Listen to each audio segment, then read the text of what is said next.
Hello दोस्तों, स्वागत है आपका हमारे चैनल बुक टॉक पर। आज हम आपको एक ऐसी किताब की समरी सुनाने जा रहे हैं जिसने न सिर्फ लाखों लोगों की जिंदगी बदली बल्कि उनके सोचने और पैसे को संभालने का तरीका भी पूरी तरह बदल दिया। यह सिर्फ एक किताब नहीं है बल्कि एक ऐसी गाइड है जो आपको सिखाती है कि कैसे पैसे के पीछे भागने की बजाय पैसे को अपने पीछे भगाया जाए।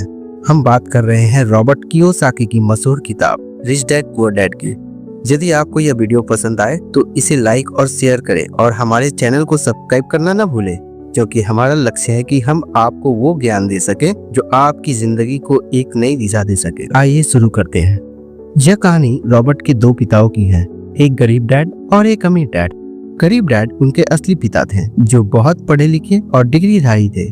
वे हमेशा यही मानते थे कि अच्छी पढ़ाई, अच्छे ग्रेड और एक सुरक्षित नौकरी ही सफलता की कुंजी है। दूसरी ओर अमीर डैड उनके दोस्त माइक के पिता थे। वे ज्यादा पढ़े लिखे नहीं थे, लेकिन वे जानते थे कि पैसे से कैसे काम करवाया जाए। इन दोनों पिताओं की सोच और उनके जीवन जीने के तरीके ने रॉबर्ट को पैसे और अमीरी के बारे में गहराई से समझने का मौका दिया।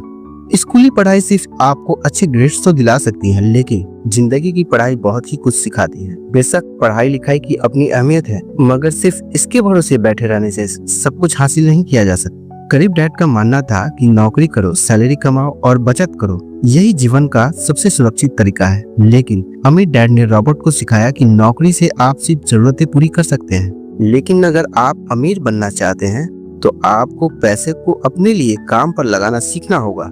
यही सोच का फर्क था जिसने रॉबर्ट की पूरी जिंदगी बदल दी। दोस्तों, ज्यादातर लोग यह मानते हैं कि ज्यादा मेहनत करने और ज्यादा पैसा कमाने से ही वे अमीर बन सकते हैं, लेकिन सच्चाई यह है कि मेहनत करके सिर्फ खर्चे पूरे होते हैं। अमीर बनने के लिए सही सोच और फाइनेंशियल लिटरेसी की जरूरत होती है। इस किताब का पहला और सबसे बड़ा सबक है कि अमीर लोग पैसे के लिए काम नहीं करते, बल्कि पैसा उनके लिए काम करता है। एक आदमी था जिसके पास एक गधा था। जब भी उसे अपने गधे से कुछ मेहनत करवानी होती थी तो वो एक गाजर को उसके सामने लटका देता था। उस गाजर को देखते ही गधा उसे खाने की लालच में काम करता चला जाता था। उसे बड़ी उम्मीद थी कि एक दिन वो उस गाजर तक पहुंच जाएगा, और ये उस आदमी के लिए तो एक अच्छी खासी तरकीब बन गई काम करवाने की। मगर बेचारे गधे को कभी भी वो गाजर नहीं मिल पाई। अब पूछिए क्यों? क्योंकि वो गाजर बस एक छलावा है। बहुत से लोग ठीक उस गधे की तरह ही होते हैं। वो मेहनत पर मेहनत करते चले जाते हैं इस उम्मीद में कि एक दिन वो अमीर बन जाएंगे, मगर पैसा उनके लिए महज एक सपना बनकर रह जाता है। इस तरह सपने के पीछे भागने से आप उस तक कभी नहीं पहुंच सकते। तो पैसे के लिए काम करने की बजाय पैसे को अपने लिए काम करने दीजिए। जब आप अमीर बनना चाहते हैं तो सिर्फ पैसे कमाने के लिए काम ना करें। आइए इसे एक उदाहरण से समझते हैं। रॉबर्ट जब छोटे थे तो उनके अमीर डैड ने उन्हें एक दुकान में काम पर लगाया।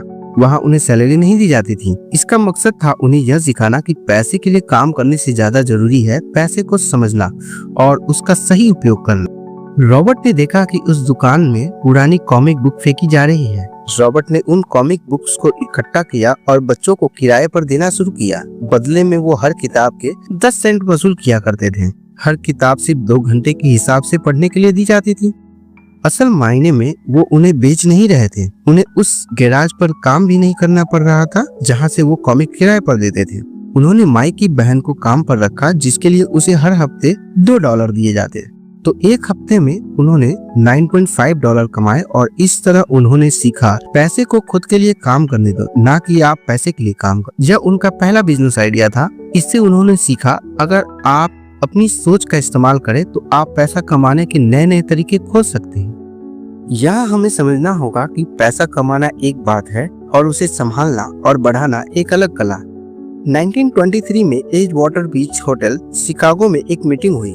दुनिया के बहुत से लीडर और बहुत ही अमीर बिजनेसमैन इस मीटिंग का हिस्सा बने। इनमें से थे एक बहुत ही बड़ी स्टील कंपनी के मालिक चार्ल्स शवाब और सैमुअल इंसुल, जो उस वक्त की लार्जेस्ट यूटिलिटी प्रेसिडेंट थे, और बाकी कई और भी बड़े बिजनेसमैन। आपको क्या लगता है इन अमीर लोगों का आगे चलकर क्या हुआ होगा? इस मीटिंग के 25 साल बाद इनमें से कई लोग गरीबी से मरे, कुछ ने खुदकुशी कर ली और कईयों ने तो अपना दिमागी संतुलन तक खो दिया। असल बात यह है कि लोग पैसे कमाने में इतने मशगूल हो जाते हैं कि वो ये खास बात सीखना भूल जाते हैं कि पैसे को रखा कैसे जाए।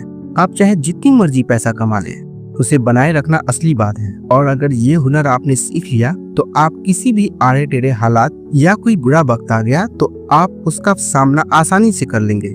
या हो सकता है कि अगर आप ठीक तरीके से प्लानिंग करें तो बुरा वक्त आए ही ना। अमीर डैड ने सिखाया कि पैसे को समझने का सबसे पहला कदम है एसेट्स और लायबिलिटीज के बीच फर्क करना। लायबिलिटीज और एसेट्स के बीच में फर्क समझे और हमेशा एसेट्स खरीदे। मगर अमीर जानता है कि असल में एसेट्स क्या होता है और वो वही खरीदता है। अमीर डैड KISS किस प्रिंसिपल में यकीन रखते हैं, जिसका मतलब है keep it simple and stupid. उन्होंने लेखक और उनके दोस्त माइक को भी यह सिंपल बात सिखाई, जिसकी बदौलत वो इतनी मजबूत फाउंडेशन रखने में कामयाब रहे। बस सिंपल बात यही है कि लायबिलिटीज यानी कि अपनी जिम्मेदारियों और एसेट्स यानी कि संपत्ति के बीच में फर्क को समझे और हमेशा एसेट्स ही खरीदे। एसेट्स वे चीज है जो आपके लिए पैसा कमाती है, जैसे कि किराए पर दिया गया घर, एक बिजनेस या निवेश। दूसरी ओर लायबिलिटीज वे चीजें हैं जो आपकी जेब से पैसा निकालती हैं, जैसे कि आपका खुद का घर जिसकी EMI, टैक्स और मेंटेनेंस का खर्च आपको उठाना पड़ता है।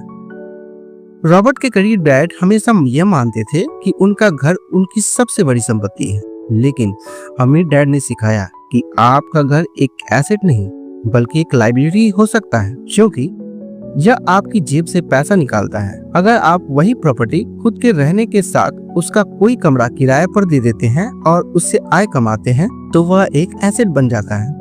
मान लीजिए आप कोई घर खरीद करके उसे किराए पर दे देते हैं तो उसी किराए से आप वो लोन भी चुका सकते हैं जो आपने घर खरीदने के लिए लिया था। अब घर भी आपका हुआ और उससे मिलने वाली किराया भी।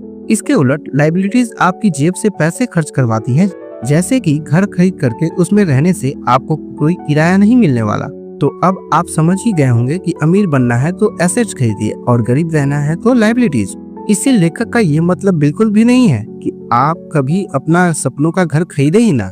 वो ये कहना चाहते हैं कि आपके घर का लोन आप उसके रेंट से चुकाएं ताकि वो आपके लिए एसेट बन जाए, ना कि लायबिलिटीज। इस किताब में एक और महत्वपूर्ण सबक यह है कि रैट रेस से बाहर निकलना जरूरी है।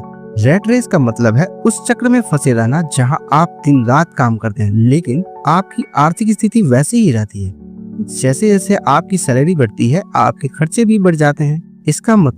इसका हल यह है कि आप अपनी आय के नए स्रोत बनाएं और पैसे को इस तरह इन्वेस्ट करें जिससे वह आपके लिए और पैसा कमाए। क्योंकि जिस तरीके से हम अमीर बनने की राह में कदम बढ़ाते हैं, हमारा डर और लालच हम पर हावी होने लगता है कि कहीं हम गरीब के गरीब न रह जाए। बस इसी डर से हम और ज्यादा मेहनत करने में जुट जाते हैं और फिर हमारा लालच हम पर हावी होने लगता है। हम उन सारी खूबसूरत चीजों की कल्पना करने लगते हैं जो पैसे से हासिल की जा सकती हैं। अब यही डर और लालच हमें ऐसे चक्कर में उलझा देता है जो कभी भी खत्म नहीं होती। इसी को अमीर डैड रैट रेस कहते हैं। अमीर डैड ने यह भी सिखाया कि डर और लालच से बचना बहुत जरूरी है। डर आपको वह करने से रोकता है जो आप करना चाहते हैं और लालच आपको वह करने पर मजबूर करता है जो आपको नहीं करना चाहिए। अब इसका नतीजा ये हुआ कि हम पैसे के लिए हद से ज्यादा मेहनत करते हैं, खर्च करते हैं और यह एक ट्रैप है, यानी यह एक जाल है और आपको लालच और डर का ये ट्रैप अवॉइड करना होगा। क्योंकि हम में से ज्यादातर लोग जो अमीर होना चाहते हैं वो इसी ट्रैप का शिकार हो जाते हैं। तो पैसे के पीछे मत भागिए बल्कि पैसे को अपने पीछे भगाने के लिए मजबूर कर दीजिए।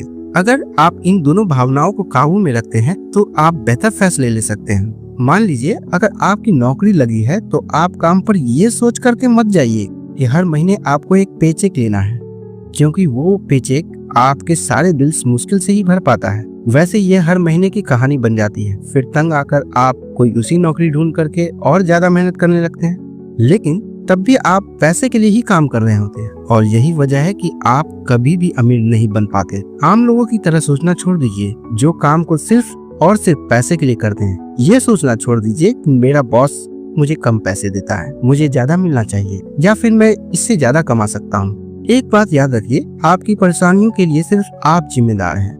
जी हाँ दोस्तों, यही आपकी जिंदगी का सबसे बड़ा सच है कि आपकी परेशानियों के लिए सिर्फ आप ही जिम्मेदार हैं और कोई नहीं। बॉस अगर आपकी सैलरी को नहीं बढ़ा रहा है तो उसे इल्जाम मत दीजिए। जब आप खुद की प्रॉब्लम्स की जिम्मेदारी लेते हैं तो सिर्फ आप ही उसका हल निकाल सकते हैं। और यही वो एक और सबक और प्रिंसिपल है जो कि अमीर डैड ने रॉबर्ट को सिखाया। रॉबर्ट ने अपने अमीर डैड से यह भी सीखा, नौकरी करना जरूरी है, लेकिन नौकरी पर पूरी तरह निर्भर रहना आपको अमीर नहीं बना सकता। आइए समझते हैं कि मिडिल क्लास आदमी अपना पैसा किस तरीके से खर्च करता है, और अगर यही उनका तरीका रहा तो सारी जिंदगी वो मिडिल क्लास ही बनकर रहेंगे, या क्या पता उससे भी नीचे चले जाएं, क्योंकि आप देख सकते हैं कि उनका सारा पैसा लायबिलिटीज यानी जिम्मेदारियों में ही खर्च हो रहा है।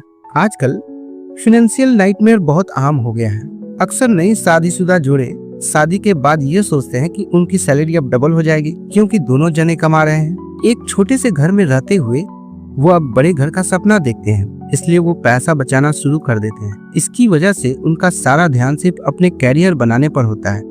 उनकी कमाई बढ़ने लगती है तो जाहिर है उसी हिसाब से खर्चे भी बढ़ेंगे। तो मुद्दा मामला ऐसा है कि अब जब आप फाइनेंशियल लिटरेट हुए बिना पैसा बनाते हैं या बिना सोचे समझे उसे खर्च करते हैं, तो होता यह है कि आप पहले से भी ज्यादा खर्च करने लगते हैं। ये एक ऐसा चक्कर है जो फिर से चलता ही रहता है। नए जोड़ों ने अब इतना पैसा कमा लिया है कि वो एक बड़ा घर खरीद सके। उन्हें तो यही लगेगा कि अब वो थोड़े अमीर हो गए, मगर असलियत तो ये है कि बड़े घर के साथ उन्होंने नई लायबिलिटीज भी खरीद ली है। उनके कैश फ्लो में अब प्रॉपर्टी टैक्स का खर्च बढ़ गया है। अब उन्हें एक नई गाड़ी भी चाहिए, फर्नीचर भी चाहिए, सब कुछ नया। बट उनकी लायबिलिटीज बढ़ती ही चली जा रही है, और ज्यादातर होता यही है कि इनकम के साथ साथ खर्चे भी बढ़ने लगते हैं।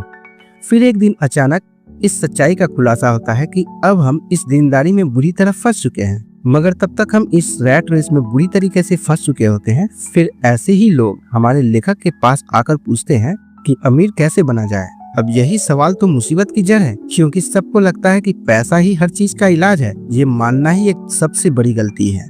उनकी समस्या ये नहीं है कि वो ज्यादा पैसे नहीं कमा रहे हैं, बल्कि ये है कि जो कुछ उनके पास है उसे हैंडल कैसे करें। उन्हें ये पूछना चाहिए कि हमारे पास जो कुछ है उसे हम एसेट्स कैसे बनाएं। 16 साल के रॉबर्ट और माइक अमीर डैड के साथ हर वो मीटिंग में जाया करते थे जो वो अपने अकाउंटेंट्स, मैनेजर्स, इन्वेस्टर और एम्प्लॉइज के साथ रखा करते थे। यहाँ एक ऐसे अमीर डैड देखने को मिलते हैं जो पढ़े लिखे नहीं हैं, जिन्होंने 13 साल में स्कूल छोड़ दिया था, मगर आज वो मीटिंग कर सकते हैं और अपने नीचे काम करने वाले पढ़े लिखे लोगों को ऑर्डर दे सकते हैं। उन्हें बिजनेस के टिप्स समझाते हैं। ऐसा इंसान जो भीड़ का हिस्सा नहीं बना, जिसने रिस्क लिया और जिसने लोगों की परवाह नहीं की, जिससे ये डर नहीं था कि लोग उसके बारे में क्या सोचेंगे। इस किताब में एक और दिलचस्प बात यह है कि आप अपने लिए काम करो, दूसरों के लिए नहीं। आज ज्यादातर लोग अपनी पूरी जिंदगी दूसरों के लिए काम करते हुए बिता देते हैं। वे गवर्नमेंट के लिए काम करते हैं, टैक्स भरते हैं, बैंक के लिए कर्ज चुकाते हैं और अपने बॉस के लिए मेहनत करते हैं। यही सबक अमीर डैड ने रॉबर्ट को सिखाया कि अक्सर लोग खुद के लिए छोड़कर बाकी सबके लिए काम करते हैं। वो टैक्स पे करके गवर्नमेंट के लिए काम करते हैं, वो उस कंपनी के लिए काम करते हैं जहां वो नौकरी करते हैं, बैंक का मॉर्गेज देकर उसके लिए काम करते हैं। अब ये सब इसलिए क्योंकि हमारा एजुकेशन सिस्टम ही ऐसा है। स्कूल हमें एम्प्लॉय बनना सिखाता है, न कि एम्प्लॉयर। जो आप पढ़ते हैं वही बन जाते हैं। अगर आपने साइंस पढ़ी है तो डॉक्टर, मैथमेटिक्स पढ़ी है तो इंजीनियर, मतलब जो भी आपने पढ़ा है वो आप बने। अब मुसीबत तो यह है कि इससे छात्रों का कोई भला नहीं हो पाता, क्योंकि वो नौकरी और बिजनेस के बीच के फर्क में उलझ कर रह जाते हैं। जब कोई पूछता है कि आपका क्या बिजनेस है, तो आपको ये नहीं बोलना चाहिए कि मैं तो एक डॉक्टर हूँ या एक बैंकर हूँ, क्योंकि आपका वो प्रोफेशन है, बिजनेस नहीं। कहने का मतलब यह है कि आप जो भी करते हैं उसे अपना बिजनेस बनाइए, नौकरी नहीं। अपनी सारी उम्र दूसरों के लिए काम करके उन्हें अमीर करने में बर्बाद ना करें, बल्कि खुद की जिंदगी खुशहाल बनाने के लिए काम करें। बहुत से लोगों को इस बात का एहसास बड़ी देर से होता है कि उनका हाउस लोन उनकी जान ले रहा है, और फिर उन्हें लगता है कि जिसे वो एसेट मानने की गलती कर रहे थे, एक्चुअली में कभी वो एसेट था ही नहीं। जैसे उन्होंने कार ली तो उससे जुड़े तमाम खर्चे उनकी लायबिलिटीज बन गए, तो उनकी मुसीबतें शुरू हो जाती है। इसलिए तो हम एसेट कॉलम पर इतना जोर दे रहे हैं, ना कि आपकी इनकम कॉलम पर, और यही फाइनेंशियल सिक्योर होने का सही तरीका है।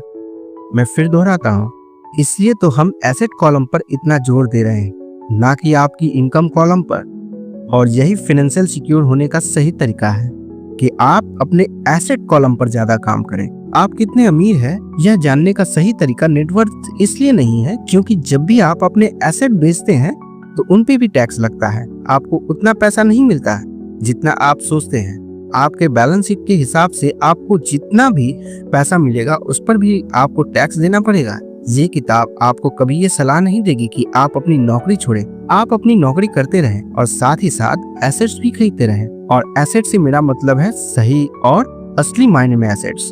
अगर आप अमीर बनना चाहते हैं तो आपकी अपनी सोच बदलनी होगी। आपको अपनी कमाई का एक हिस्सा एसेट्स में लगाना होगा ताकि वह आपके लिए पैसे कमा सके।